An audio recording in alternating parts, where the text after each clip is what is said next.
Welcome back to the In the Clinic podcast with Rob. And again, my name is Rob Sumner, owner of Sumner Specialized Strength and Sumner Specialized Physical Therapy. And I really do these videos, these podcasts, because there are a ton of people out there that are in pain, and I do not want you to be one of them. So overall, I'm really looking to improve your life, improve your health with these videos. If they're helpful to you, even a bonus.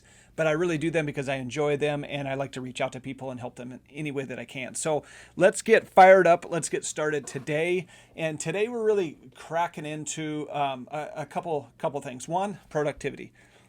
And productivity and efficiency. We talked about previously about chronotype, and we talked about with chronotype how we can feel worn down. We can feel like we don't have energy, that we're not very productive overall. And that can play a factor because of our sleep cycles and where we're at based on who we are as a person and our chronotype.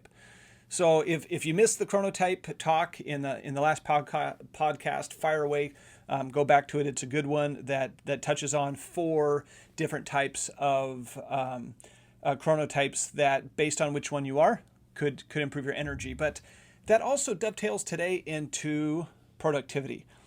So it makes me think about my office right now, and with our office, we've grown substantially. We've got 13 employees. We have a lot of individuals that have come aboard in the last year, and I really found out last January, February that we were in a mess. And I could say that now with a giggle because we were in a mess, not because we didn't hire the right people or that we didn't care that something tragic happened.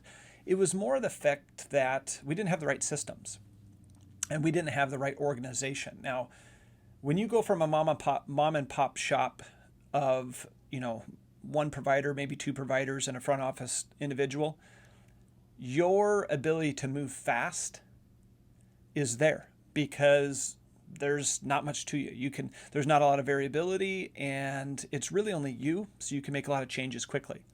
Now, when you start adding a high level of staff, the changes that you make creates a ripple that starts carrying down the line that affects a lot of people, and you don't always know that they're being affected by it until months down the road. So it creates a whole different level of change and thought processes. And that's why you see large companies. It's hard for really large companies to make quick decisions because every decision has to be calculated on how that is going to affect the company as a whole or certain departments or the overall effect that it has on your bottom line or your product. So when you're truly looking at change, as a small mom and pop organization can be very quick to adapt and to make changes.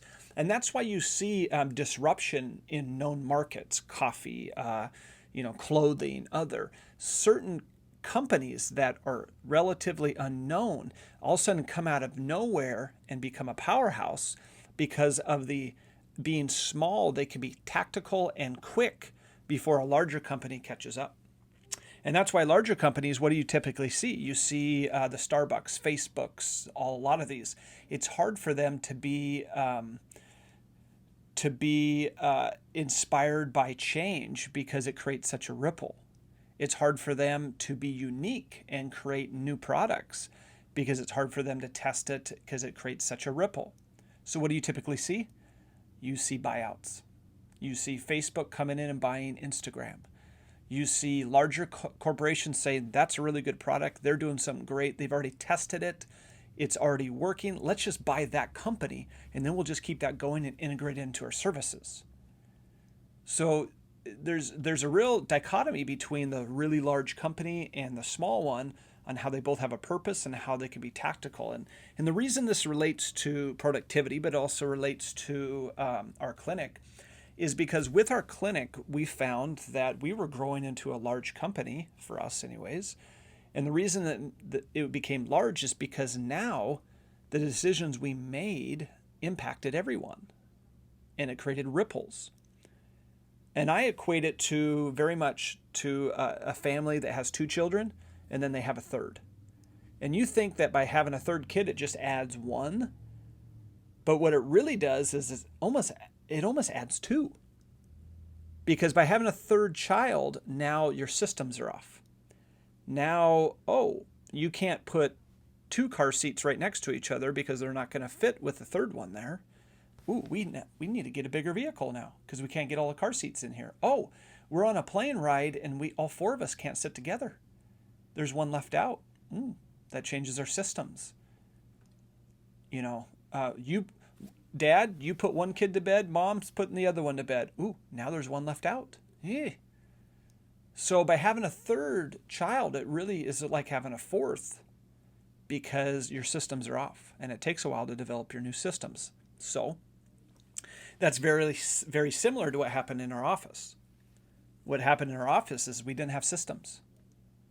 All of a sudden, we went from maybe 2 to 3 providers to 7. Oh, wow. Our rooms, we're getting short on rooms. Our time in the office with a patient. Ooh, if they're here too long, we're going to run out of rooms. Developing a new aide role or a back office assistant role. That became necessary because it's harder for our providers to be efficient because of space, time, people in the office. So it took us a lot to develop systems related to the flow of the experience that we wanted our patient to have from the minute that they walk through the door to the minute they walk out the door. What experience do we want them to have? How can we systemize it so we can guarantee every time they come in they have a great experience? And then on top of it, how can we deliver on the promises that we say we're going to? If we don't have the right systems, it's harder to develop it. Things get dropped. And what happens when they get dropped? Patients feel like they don't really care about me, which is not what we want. We want them to know we truly care about them. So we need better systems that integrate this. Now, something as simple as like massage cream, a goniometer, a ultrasound gel, a tape measure. Well, now we had to develop systems that in every single room that we're in, there's a set place and a set drawer or set container that has each one of those items in every room. Why? Because if one provider takes a massage cream and goes into room 5, let's say, and puts it there and then puts it in a drawer, now every provider that needs massage cream is looking in every single room, spending 5 to 10 minutes away from their patient just trying to find the massage cream. So something as simple as that makes a big change. Because when it's only me in the office and there's no other providers and it's just Mackenzie and I that are running the show, back in the day, I always knew where the massage cream was because I moved it last. But now it's different. So again, you can really see in this elaborate way that I'm talking about how it relates to our office.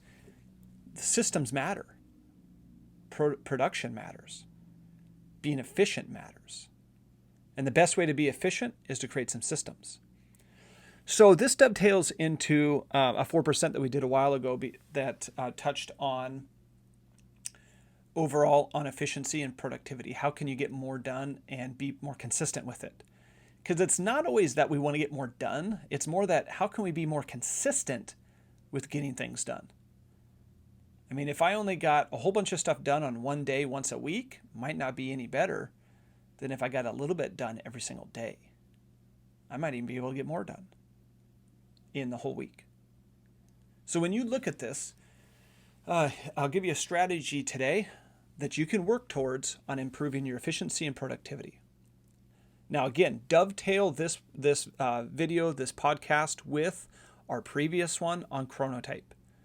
Because again, with chronotype, if you hit the right window for your circadian rhythm, you're going to be more productive, much more productive. So take that and let's dovetail it with a couple tips that I have for you. So here's some productivity tips that I have for you.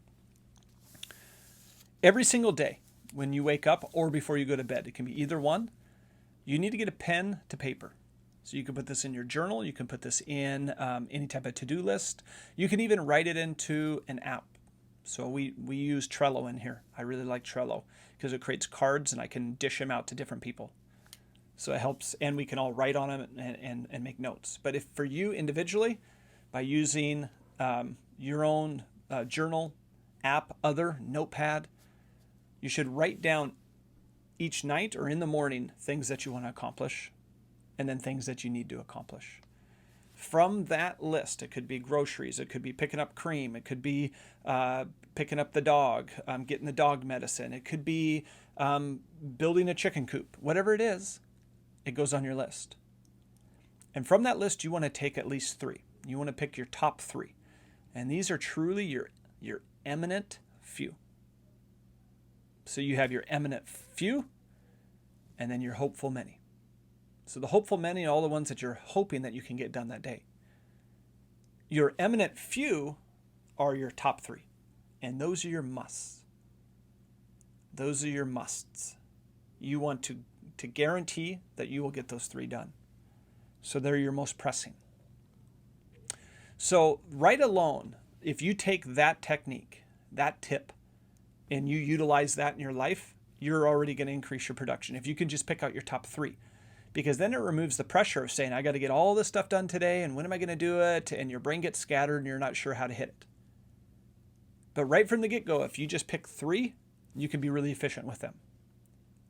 And it decreases the pressure of feeling like you got all this stuff to do. If you get done with those top 3, you can always add more from your hopeful many. They're hopeful because if you get done with your eminent few, it's hopeful that you might get those done too. But pick out your top 3, most pressing, okay? That's tip number 1. Number 2, time block. Time block. When you look at some of the most successful or efficient people, the Elon Musks of the world, these are individuals that time block. So what is really time blocking? Okay? So time blocking is when you take your day, and for me, I use this planner right here. For those of you that are watching the video, simple little thing that I got on Amazon that says Daily Time Planner. Okay? It has up at the top daily priorities and get it done. And those 2 right there are really, I use my eminent few and my hopeful many. And then on the side, it breaks it down into time. And then from either on the hour or 30 minutes in. So the purpose of this is to time block your day, where you can look at your day and say, okay, I'm going to be at work at this point. I have a break at this point, and I'm picking up the kids at this point. You can look at your day, and then you can block out specific amounts of time to work on your eminent few. Okay. Well, the 30 minutes, I have an hour at lunch. I'm going to take 30 minutes there. I'm going to go down and pick up my oil and my oil filter to change my car, my car oil. Okay, that's your time block. It might be at nighttime you're working on a certain project. Here's my time block. I think it'll take an hour to do it. I'm going to get up in the morning before work and I'm going to work on XYZ because that's my time block. Maybe it's your fitness. Maybe it's food prep for your nutrition. Who knows? But by time blocking it out, you're already preemptively looking at your day going, this is when I'm going to be able to accomplish it. You're already mapping out when it's going to happen. And then you're looking for those unforeseen circumstances that says, okay, I do have to pick up the kids here and I have to do this. And sometimes I need to do this, so I'm not going to do it then.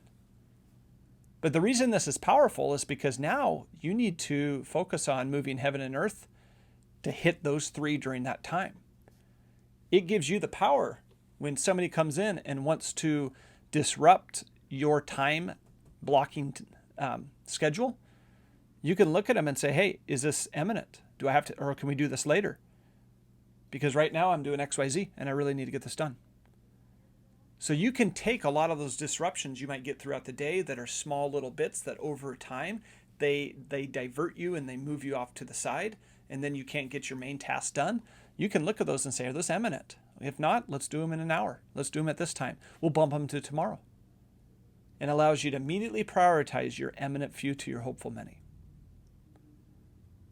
So again, in a way, we've talked over the years that people have talked about multitasking. Oh, I'm a great multitasker. I'm good at multitasking. I hate multitasking.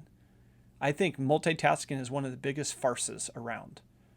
Because when I hear that somebody's good at multitasking, it means they can't get anything done. They can't ever get anything done. I want production. I want accomplishment. I don't want ants. I don't want busy. I want accomplishment. So what can you actually get done and finished? Not how much can you work on at once. Because again, ants are busy, but what do? So the key for me is I don't like multitasking because it diverts your attention. You can't really accomplish something and move forward. So time blocking is a great way to minimize outside multitask issues. When individuals try and come in and tell you, oh, I need you to help me do this. Is it imminent? Okay, well, let's bump it to this time because I'm still doing this. And why does that matter for production and efficiency? Well, if you stay on point with your eminent 3, just think about that. Every single day you accomplish your top 3 things, how much are you going to get done? A ton. A ton. You will accomplish so much more. And you might even be less busy. Because what I've found is by isolating and saying, is this imminent? No, let's wait till then. It takes all these small issues and bundles them into a time frame here. But on top of it, when you say, I'm busy at the moment, we'll come back to it, a lot of time those tasks that are out floating that need your direction actually get taken care of. They work themselves out. And now you're not being distracted away from the things that you need to be efficient with. So overall, tip number 2 is the time block. Time block and stick to it. So the first, write your tasks down. You want to hit your eminent few. You want your hopeful many. Number 2 is the time block. And here's the third tip. When you get into your eminent few, sometimes you're not going to accomplish them all. You're going to look at your time block and realize, I didn't give myself enough time there. I thought I'd take a half hour. It's actually going to take 2 hours. So any of your eminent few that you were not able to accomplish get rolled over to the next day. You roll those over to guarantee that you're going to get them done. And that way they don't get dropped. You're buttoning up, you're finishing it, you're not multitasking, you're accomplishing your goal, and then you're moving forward. So again, write them down, eminent few, hopeful many, number 1. Number 2, time block them out, stick to it, don't let people distract you from it or issues distract you from it. Number 3, roll them over to the next day. If you're able to do these 3 alone, just putting pen to paper, putting it into your notes, you're going to be way more efficient. You're going to be way more productive. And then at the end, you're going to look back and go, wow, look at how much I've accomplished in that area. And for my non-type A people that are thinking that it's not all about productivity and it's not all about efficiency, I get that. I get that. Life is bigger than a to-do list. I do. But you can still apply this to other areas in your life. Relationships, activities, different fitness goals. Because anything that can be measured can be improved.